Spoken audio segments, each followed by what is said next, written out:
Hello guys, welcome to my YouTube channel guys. Ito si Arabong Hilaw, PSKSA. Please subscribe to my YouTube channel. Hit the notification bell para lagi kayo update sa ating mga ina-upload na video. Ito po, simulan na natin. Grabe oh. May isang interview si Karen Dabil kay ni Pimentel ba yun? Grabe niya kung siraan yung mga vlogger. Kasi kadahilanan, natatalo na sila ngayon ng mga vlogger. Yung mainstream media ngayon, parang na lang yan. Nabaliktad na ang mundo. Kasi wala na masyadong naniniwala ngayon sa mainstream media. Kasi, syempre, inaano nila yung mga corporation kasi yan. Diba? Kailangan nilang kumita ng pera. May mga sponsor yung mga yan. Hindi katulad ng mga vlogger na diretsahan, guys. Sapul kung sapul. Walang paligoy-ligoy. Walang kinakampihan na talagang diretsahan, bardagulan kung bardagulan. Kumbaga, nalalamangan na yung mga ngayon. Yung mga mainstream media natin. Kumbaga, wala na, hindi na sila tinatangkilik. Piruin mo nga naman, yung mga vlogger, kahit pagkagising pwede mag-vlog. Eh sila, hindi. Kailangan pa nila pumunta sa parlor para magpaganda, pagharap sa TV. Kaya siguro sila natitreten ng ganyan. Kaya kung siraan nila ngayon yung mga vlogger, ay talagang ganun. O ito, si Sas Rogando Sasot, isa sa mga umalma dahil sa mga sinabi ni Karen Davila, guys. Ito, panoorin natin yung rebat ni Sas kay Karen Davila. Ito, this is what's hinahanap daw ng CIDG girl. Oo. Actually, kami daw, talagang nakamonitor ang accounts 24/7. Ganda, Ako hinahanap. Parang, I'm to the point given the Intel funds, talagang hinahanap niyo pa rin ako sa Pilipinas? I mean, that's stupid. Ibig sabihin yan, Bex. Kasi di ba may mga post-post kang kapukihan ng mga nasa Davao ka, yung mga ganun-ganun.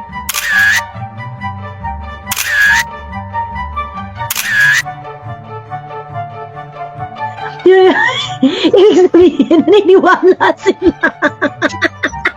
Hindi nila kaya i-check sa immigration? Ano kala nila, backdoor? Na nagsagwan yung bangka? Do I look like someone who will ride a bangka to go to another country? Tapos, considering nga natin nga sila, ganyan-ganyan. Pero, why go to all my kamag-anak? Parang matanungin ko, nagpunta ka talaga ng Davao. Because the intelligence fund is not so intelligent. Hindi ba? Hindi na kayo magtanong sa DFA muna? Or parang hindi kayo mapahiya? Kasi nag-aksaya sila pamasahe papunta sa Sampaloc, no? Ay, nahanap nga nila yung birth certificate, original birth certificate ni Alice Go. I don't understand. Parang, anong aanihin nila? Diba? Oo. What exactly is your point? Oo. Do you have a point? Nag-uusap ka kami nung kasi parang sabi, minomonitor yung mga gadgets nyo, ganyan tinatry i-hack, ganyan. Sabi ko, shit, ano ba nakakahiya? Ano ba nakakahiyang makikita nila dun sa mga gadgets ko? Nanonood ako ng mga Chinese drama na ina-advertise. Sabi ko parang, mababroadcast ata yung panonood ko. Ikaw, Dare, hinahunting ka na rin for sure, Dare eh. Naku, tumigil ka, Joey, Nervyo ka pa ako si Dare. Okay, end live na. Bye. Bye. Dare. Alam mo yung sobrang desperate na nila na sobrang vindictive ng government na akala ba namin for more than 30 years, hindi siya nagalit, hindi siya gumanti, hindi na ganyan. Eh bakit ito in 3 years? True. Feeling ko hindi si Bongbong Feeling ko si Si Mamshi. Si Mamshi sa si Cousin. Sila talaga yung atat na atat dahil syempre nga naman, matutultukan ang mga continuity continuity plans. Alam mo, may interview si Karen Davila with Johnny Pimentel at sinabi talaga doon na yung issuance of sa detention sa kay Sas nga at saka ng Dr. Rain. Tapos parang ang interview ni Karen Davila, sinasabi niya na, but these are the same vloggers who spread na kung sinasabi nila ay disinformation and everything. Sabi niya, grabing harsh si Karen Davila doon. As in, sinabi talaga niya na, ang kaibahan lang ngayon, these people are going against the government. But before, their fake news protected the president. So parang fake news daw protected the president Duterte before. Yes, alam mo na. Yes, sinabi niya yun, Sas. May post ako niyan. Kinuha ko yung interview nila. Talaga? Yeah, tingnan mo sa page. Tingnan mo nga sa page. Representative, I just want to correct you on that. Yes, No fake news was as prevalent before, except it did not attack the powers that be. Fake news before attacked the opposition. It attacked media. Today, it is attacking the sitting government. It was as bad, Representative, except the subject of the attacks today is the president. Dati kasi fake news protected the president. Mga vlogger po to supporting and Duterte. that is precisely, yeah, correct. Karen, nakikinig ka ba? Kung nakikinig sa Karen, yung mga TikTokers dito ha, i-cut nyo tong sinasabi ko. I-ano mo girl, palaki mo yung ano natin para bongga tayo. Pero maganda yung ano. Kasi dahil kailangan maganda naman ako. Karen Davila, anong sinasabi mo? Na biktima kayo ng fake news at naapektuhan kayo ng mainstream media. Unang-una, Karen Davila, yung pinagsasabi mong fake news, kayo ang pinakamaraming fake news. No, habang lumalaki kami. Ano bang sinabi ni Lee Kuan Yew tungkol sa mainstream media ng Pilipinas noon? Na it is a widely sandali, i-quote, kailangan meron akong direct quote niyan. Sinabi to mismo. Yes, maganda yung quote niya. Lee Kuan Yew. Okay, Lee Kuan Yew. Philippines. Okay. Anong sinabi ni Lee Kuan Yew? Ang sabi ni Lee Kuan Yew, Karen Davila, si Lee Kuan Yew na nagsabi nito. Sinabi niya, Karen Davila, a widely partisan press helped Filipino politicians to flood the marketplace of ideas with junk and confuse and befuddle the people so that they could not see what their vital interests were in a developing country. Do you understand that, Karen Davila?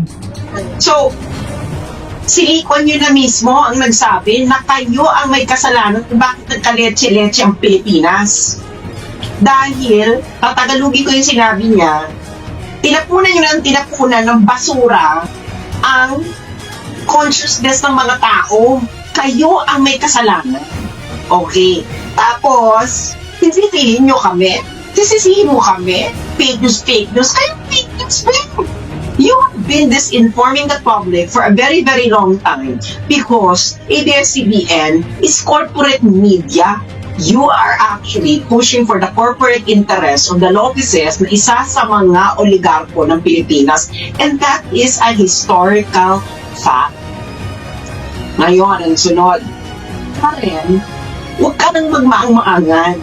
What you are actually experiencing is competition on who can actually connect with the Filipino masses. For a very, very, very long time, kayo dyan sa ABS-CBN, ang feeling ninyo, kayo ang may connection sa taong bayan at sa masa. Because kayo lang naman, namamayagpag kayo ang very, very connected sa masa Pilipino, at nung nagkaroon ng social media, nahubaran na ang inyong hypocrisy. Nagkaroon na kayo ng competition, and right now, you cannot keep up. You know why you cannot keep up? Because you're spending millions, darling.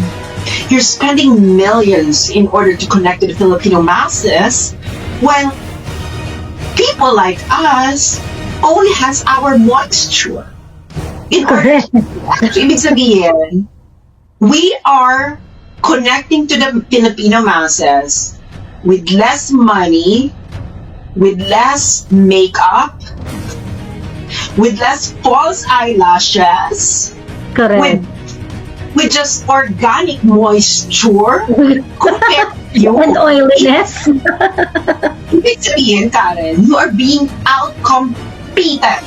At na namin yung ganyan mga strategy ninyo, kayong ABS-CBN. Because we grew up during the network wars noong 90s at ganyan din ginagawa ninyo, ABS-CBN at GMA sa isa't isa noong panahon na yon. Sinisiraan niyo yung isa't isa dahil gusto nyo makuha ito ng taong bayan. And that is exactly what you're doing right now. What you have been doing in the 90s. Hello! Sa tingin nyo ba, may amnesia kami, hindi namin alam pinagagawa sa isa't isa. Mas Correct. sinisiraan nyo ang isa't isa na sinasabi nyo, yung isa ganito, yung isa ganito. Right now, sinong target ninyo? Ang target nyo ngayon, yung competency nyo sa social media. Because we don't need millions in order to give the Filipino people, in order to convince them about what we're saying. We only have authenticity and moisture. And it's all organic. We don't need your fake lashes, fake makeup, and fake personality, Karen. Parang nakalimutan mo na, Karen, nagsama tayo noon yung interview kay BBM sa Malacanang, and that was in January 2023. Nagulat nga ako sa iyo, girl. Alam mo ba bakit ako nagulat sa iyo, girl? Ha? Nagulat ako sa iyo, girl, kasi ang bait-bait mo sa akin noon.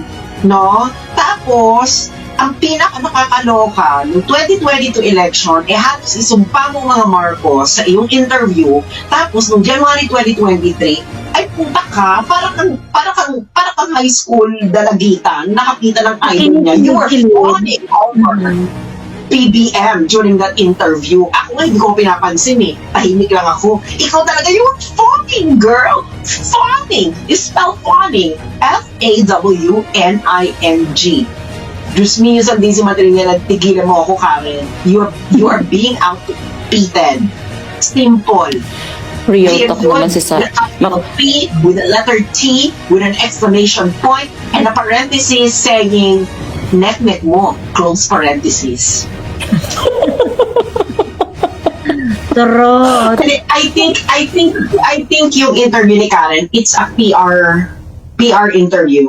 Yeah, marami pa yan. Actually, sinabi niya yung minention mo dyan, Joey. Sinabi niya na yung gago is actually not a freedom.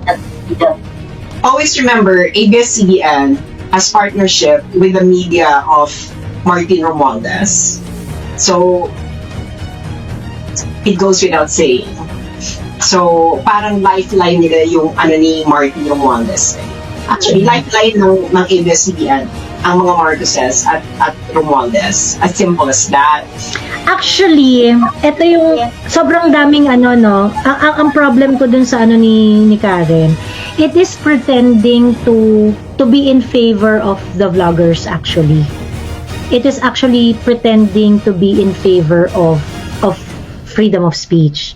Kasi parang ang sinasabi niya, itong mga to, ginagawa naman nila to dati pa. Whatever it is that she is referring to, but later on I'm going to tackle specifically yung subject ng ibinibintang niya. Kasi ang point ni Karen is itong mga vloggers na to, kung anong ginagawa nila ngayon, ginagawa naman nila dati. So why do you want them detained now, at bakit hindi naman yung Congress gumawa ng kahit anong paraan para mapigilan itong mga vloggers na to? Ginagawa rin naman nila yung ginagawa nila ngayon dati. So kumbaga parang sa part ni Karen, she wanted to appear as if she is asking difficult question dito kay Johnny T na hindi nyo naman ginagawa yan dati, tapos ngayon ipapakulong niya yung mga vloggers yan. Why? Now, in true Karen Davila fashion, she wanted to appear as if she's asking difficult question. But this is where everything she is saying is falling apart. Kasi, yung iyong presumption, ginawa mong fact na yung mga vlogger na ito ay actually sinettle mo na sinettle na ni Karen na itong mga taong to nagpapakalat ng fake news noon, nagpapakalat ng fake news ngayon, so bakit ngayon gusto nyo silang makulong? Bakit dati nagpapakalat sila ng fake news, okay lang naman. Tigil-tigilan nyo ang kaka-refer sa mga vloggers ng fake news. This is the reason why I sued Ace Barbers, sa totoo lang. This is the exact reason why I sued Ace Barbers. Because I am being perpetually referred to as a fake news peddler. I also refuse an interview, a mainstream media engagement, asking me to participate in a debate. News 5 tong nag-ano sa akin, i-invite sa akin. Tapos they wanted me to participate in a debate, in a debate sa may UST. At ang topic daw is mainstream media. Sino ang dapat paniwalaan? Vloggers or mainstream media? And I refuse that. Bakit? Kasi unang-una, you should teach people to believe information that can be verified. You should teach people to believe kung ano yung tama, kung ano yung totoong impormasyon. This is not about vloggers are more believable than the mainstream media or mainstream media is more believable than the vloggers. Putang ina!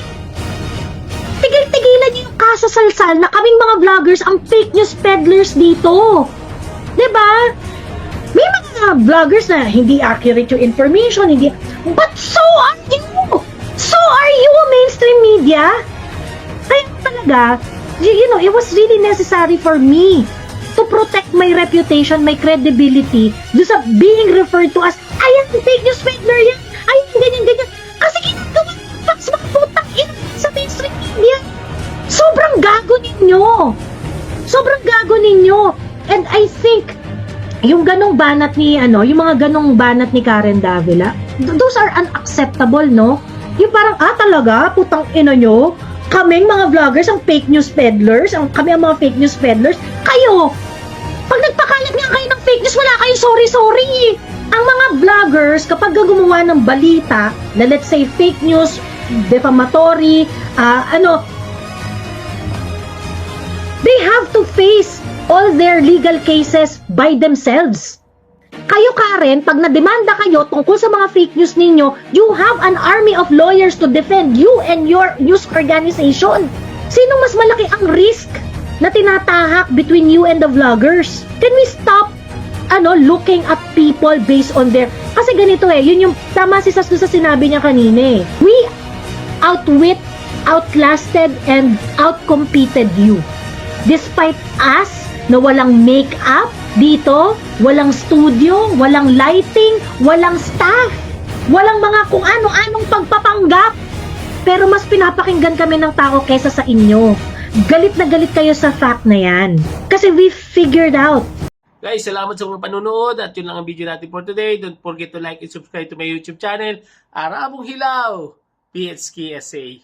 Maraming pong salamat sa inyo lahat. God bless everyone. I love you all. Bye-bye.